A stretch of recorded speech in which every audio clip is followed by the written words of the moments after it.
you need to be prepared. Because what's happening to you right now, that moment where you look down at your phone, or the clock on your wall, or the receipt in your hand and it says 11:11 again, that is not a coincidence. And by the end of this video, you're going to understand exactly why it keeps finding you, what it's actually been trying to tell you, and the one thing about 11:11 that almost nobody in this space will ever say out loud. So let's start with the thing that will genuinely surprise you.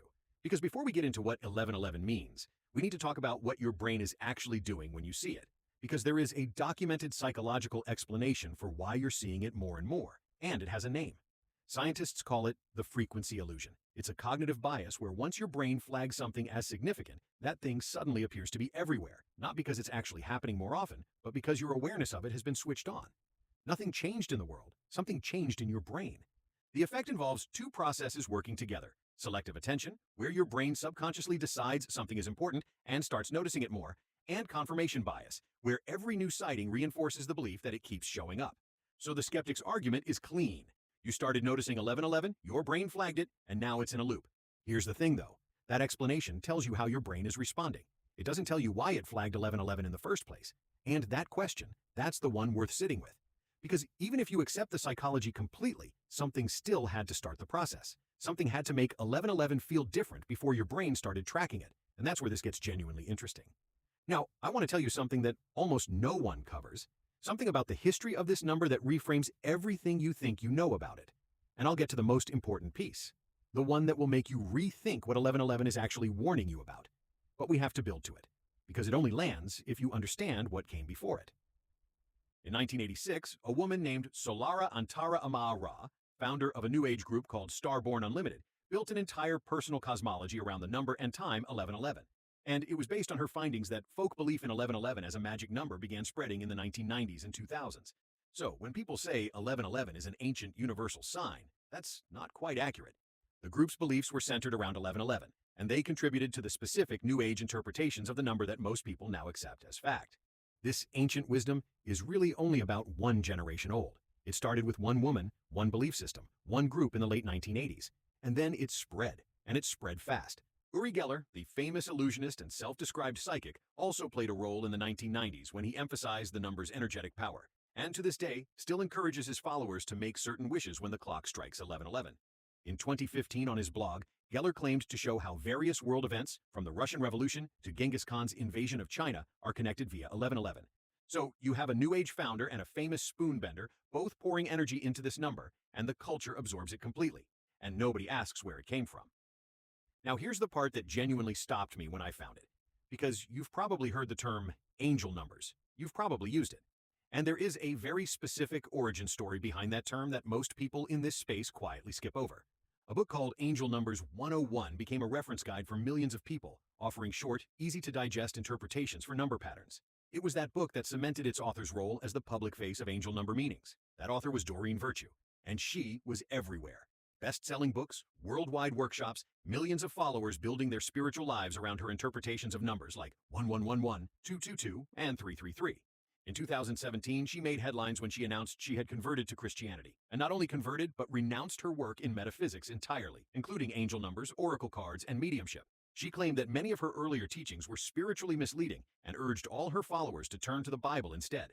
Her change of direction was a shock to the spiritual community, leaving many of her followers feeling confused and betrayed. Think about that for a second. The person who gave the world the framework for reading 11:11 as a divine message walked away from that framework entirely. She didn't quietly retire. She publicly said she believed it was wrong. And yet, even though Doreen departed the spiritual world, her angel number interpretations continue to circulate widely. The concept she built outlived her belief in it. It took on a life of its own, and millions of people are still using her system today without knowing she no longer stands behind it. So, what do you do with that? Here's what I think. The fact that the framework was created by one person and that person later walked away doesn't automatically mean the experiences people are having are meaningless. What it means is that the label might be borrowed and the system might be imperfect. But the feeling you get when 11:11 keeps showing up, that's yours, that's real, and that's what we actually need to talk about. Because here's what I want you to consider, and this is the part that most videos in this space never get to. If we strip away the branding, the angel number label, the New Age cosmology, the one woman's belief system from 1986, what are we actually left with? We're left with a number that is genuinely, mathematically unusual. The number 11 is a prime number, divisible only by itself and 1.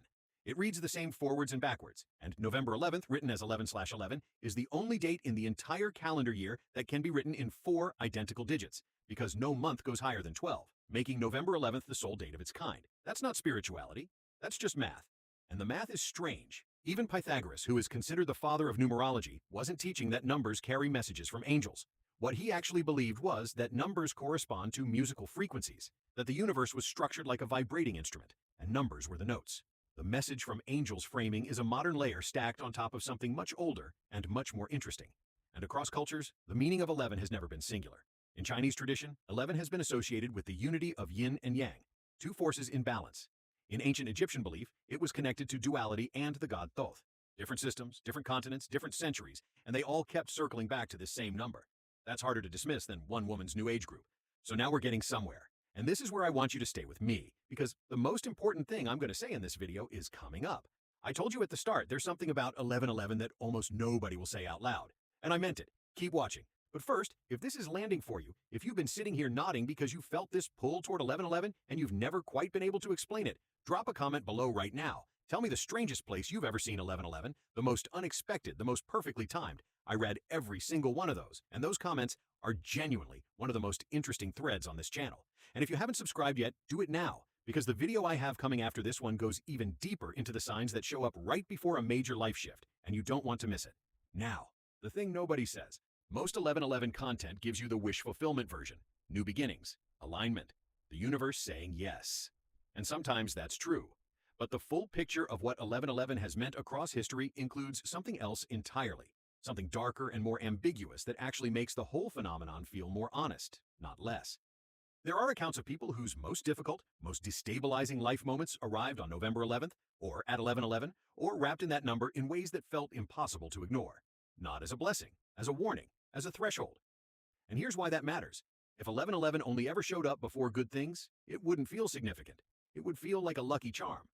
What makes people take it seriously, what makes you take it seriously, is that it shows up before change, and change is not always comfortable. Change is not always what you wanted. This is the reframe. The universe warning you is not the universe threatening you. A warning is information. It's the moment before a door opens when you still have a choice about how you walk through it. The people who feel 11/11 most intensely are almost always the ones standing at an edge. The end of something, the beginning of something, a decision they've been avoiding, a version of themselves they're not quite ready to become. The number doesn't tell you what to do. It tells you that something is moving, that the ground beneath you is shifting, and that you are awake enough to feel it. That's the real reason you keep seeing it. Not because you randomly glanced at a clock, because some part of you is already aware that something in your life is changing. And 11/11 is the moment your conscious mind catches up to what your deeper self already knows. So here's where we land. The 11/11 phenomenon, as most people know, it started in 1986 with one person's private belief system and spread into mainstream culture over the following decades. The woman who gave it the angel number framework converted to Christianity in 2017 and renounced the very concept she helped popularize. The psychology of the frequency illusion explains how your brain amplifies the sightings once it's been primed, and yet none of that fully explains the feeling, the timing, the way it shows up in the exact moment when something in your life is about to shift. You came into this video wondering if 11/11 was a sign. Here's what I think the honest answer is. The sign is you, the fact that you notice it, that it stops you, that it makes you pause and ask a question. That is the signal.